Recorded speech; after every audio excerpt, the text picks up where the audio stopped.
अस्सलामु अलैकुम प्यारे दोस्तों। भूख से बिलखते हुए एक यतीम बच्चे का वाक़या जो रोता हुआ बाप की कब्र पर गया और कहने लगा, अब्बू मैं भूखा हूँ। उसके बाद में क्या हुआ, ये वाक़या सुनकर के आपके आंखों में आंसू आ जाएंगे। प्यारे दोस्तों, एक गरीब औरत थी, भूख और गुर्बत की मारी हामिला औरत थी। उसका शौहर फौत हो चुका था। शौहर के इंतकाल के बाद उसके यहाँ एक बेटा पैदा हुआ। जब उसका बेटा 4 साल का हुआ तो उस गरीब बेचारी के हालात दिन ब दिन खराब होते चले गए। यहाँ तक कि फाकों की नौबत आ गई थी। जब 2-3 दिन से बच्चे को खाने को कुछ ना मिला तो वो कब्रिस्तान गया और अपने बाप की कब्र को तलाश करने लगा। वो अक्सर अपनी माँ के साथ अपने बाप की कब्र पर आया करता था। उसकी माँ भी कब्रिस्तान जाया करती थी, शौहर की कब्र पर बीवी भी जाया करती थी और साथ में अपने छोटे बच्चे को भी ले जाया करती थी। तो ये बच्चा एक दिन माँ के बगैर अकेला ही कब्रिस्तान पहुँच गया और बाप की कब्र को तलाश करने लगा। बाप की कब्र को तलाश करने के बाद बाप के कब्र के सिरहाने बैठ करके जारो कतार रोने लगा और कहने लगा, अब्बू मैं 2 दिन से भूखा हूँ, खाने को कुछ नहीं है। उसके बाप के जाने के बाद उनका ये हाल हो गया था कि उनको गुर्बत ने यहाँ तक जकड़ लिया था कि नौबत यहाँ तक आन पहुँची थी कि उसकी माँ उसे हराम खिलाने पर मजबूर हो चुकी थी।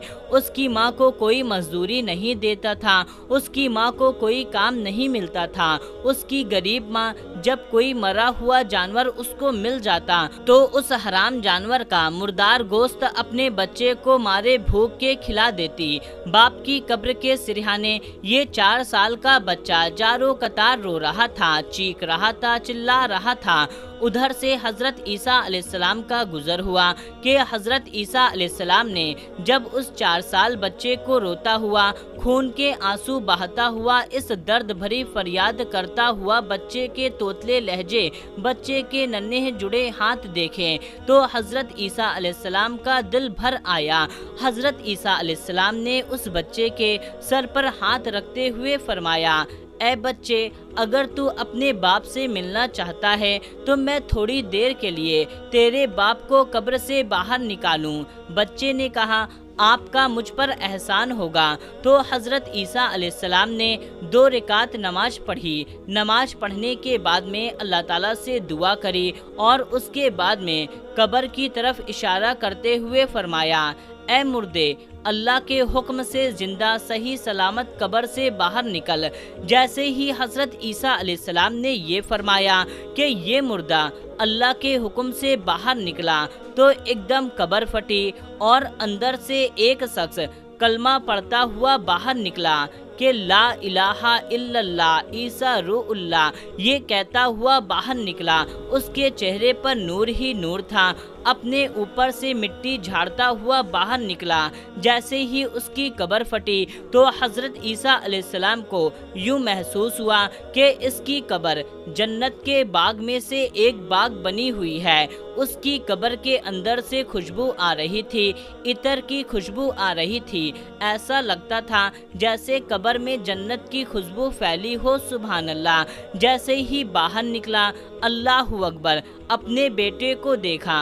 अपने बेटे के सर पर हाथ रखते हुए कहा, ऐ मेरे बेटे, मैं तेरी बातों को सुन रहा था मगर अपने दोनों कानों से अपने बाप की एक नसीहत को सुन लो। जो मजा गुर्बत में है वो मजा अमीरी में नहीं। जो सुकून और इत्मीनान, जो राहत गुर्बत में मिलती है वो सुकून और इत्मीनान अमीरी में नहीं मिलती। अमीरी में तो सिर्फ बेसुकूनी के सिवा और कुछ नहीं। ऐ मेरे बेटे, अगर तुम सुकून हासिल करना चाहते हो तो अल्लाह के हुजूर झुक जाओ, अल्लाह की चौखट पर झुक जाओ।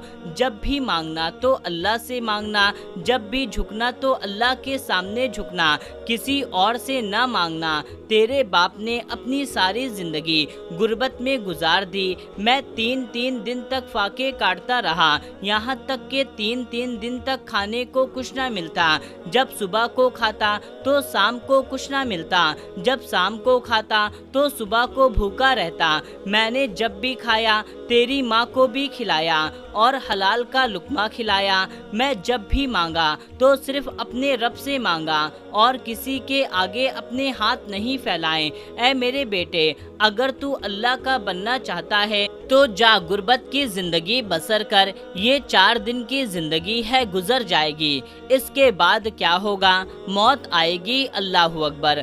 مر جانے کے بعد جب تو قبر میں آئے گا تو پھر دیکھے گا کہ قبر کے اندر نور ہی نور ہوگا، سبحان اللہ۔ باپ اس 4 سال بیٹے کو یہی درس دیتا رہا کہ جب بھی مانگنا تو اللہ سے مانگنا، غربت کی زندگی بسر کرنا، کیونکہ اسی میں سکون ہے، اور ایک لقمہ کھانا، ایک گھٹ پانی کا پینا، ایک گھٹ پانی پینے کے ساتھ ساتھ جب سانس لینا تو اپنے رب کا شکر ادا کرنا۔